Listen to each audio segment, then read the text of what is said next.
Ian po ay mula po sa Valenzuela Writers Workshop. He is the director of the 9th Valenzuela Writers Workshop. Kasama niyo po si Malaya Nicolas dito ngayong araw na to. Thank you, Ian. Thank you, Ma'am Ruth. So, may surprise kami sa inyo. Okay po. So, nung Marso, birthday niyo po, hindi po umabot itong project na ito. Pasensya na po.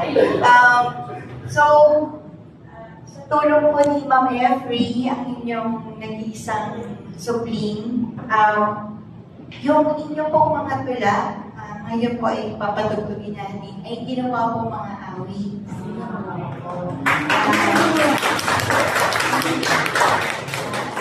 Isa po sa marinig nyo ay, ang pamagat po ay Sia.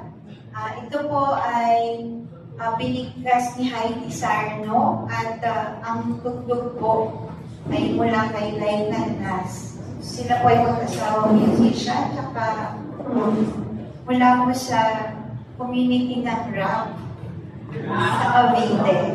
Okay, ang isa naman po sa mga awit na mapapakinggan during the coffee break and health break. So ito po ay coffee break and health break, papakinggan lang po natin. No? Pwede po tayo buwan.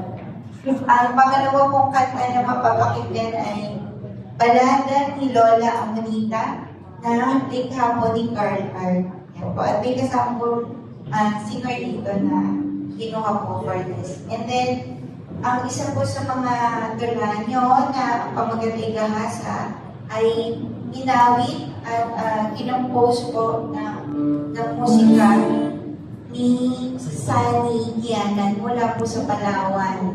At ang pang-apat po, Anyaya ng Imperialista, ang likha naman po ni Joel Boss na malabanan ng PNQ. Ito po, surprise first time po ito kayo.